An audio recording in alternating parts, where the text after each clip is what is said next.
እኔ እኮ በጣም ግራ እየገባኝ ያለው ነገር ምንድን ነው ካላችሁኝ፣ በጣም ግራ እየገባኝ ነው። የምር ነው ምላችሁ። አሁን ዳኒ አስማምቷችሁ ሄርሜላና ሩታን ዳኒ አስማምቶ ከአብርሽ ጋር ሊያገናኝ ይህንን እየተስማመሽ ያለሽ ሩታ፣ እውነት የዳኒን ሴራ የዳኒን ሁኔታ ረስተሽው ነው? ረስተሽው ነው ወይ? ደግሞ በጣም የሚገርመኝ ነገር እኮ በቃ ልባችሁን ሰታችሁ ትክክለኛ ዳኒ ሀሳብ ትክክል ነው ብላችሁ ስትረዱ እኔ ግራ ይገባኛል።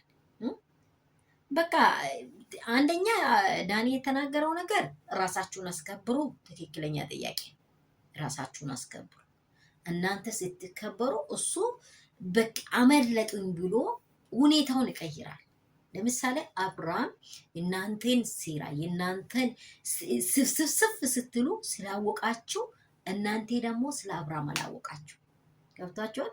ስለ አብርሃም ሴራ ፈጽሞ አላወቃችሁ። አብርሃም እዚህም እያበሸቃችሁ እዚህም እያበሸቃችሁ በቃ የሆነ ነገር አድርጎ ደግሞ ምን ያደርጋል? በኋላ ደግሞ ልጥፍ ይላል ማለት ነው። አንድ ነገር ግን ሰላም ሰላም የኔ ውዶች እንደምን አመሻችሁ? ሁሉ ሰላም፣ ሁሉ መልካም ነው። መምሻውን እንግዲህ በዳንኤል ቤት የተለቀቀው ቪዲዮ ላይ ላለው ሀሳብ ነው። በእርግጥ እኔ ዳኒ ምንኛ መልካም ሰው እንደሆነ ሩታ ጠንቅቀሽ ታውቂያለሽ። እኔ ይህንን ለማውራት ብዙም እንትን አይደለም፣ ግን ጠንቅቀሽ ታውቂያለሽ። ትላንት ዴቭም የተናገረው ነገር ሁሉም ግን ከአብርሃም ጋር ጥምድ እንደሆኑ እናውቀዋቸዋለን። ምንም ከልብ አውጥታ ምንድን ነው ወዳጅህንና ዘመዴን የምትለየው ጊዜ ነው አሁን ማለት ነው። ወዳጅህን ዘመዴን የምትለየው ሰዓት። ስለዚህ በጣም ከባድ ነው የምለው አንድ ነገር የምላችሁ ሰላማችሁ ብዝት ትበልልኝ ትርፍ በልልኝ። ወደ ሀሳቡ ገብቼ እናንተ ረሳችሁኝ። ሰላም ሰላም የኔ ቤተሰቦች ሩት የፋሚሊ ላይክ ሼር ሰብስክራይብ አድርጉ። እያደረጋችሁ ያላችሁ ከልብ ያመሰግናለሁ። እወዳችኋለሁ። እግዚአብሔር በደሙ ሸፍናችሁ ሰላማችሁ ብዝት ትርፍ በልልኝ።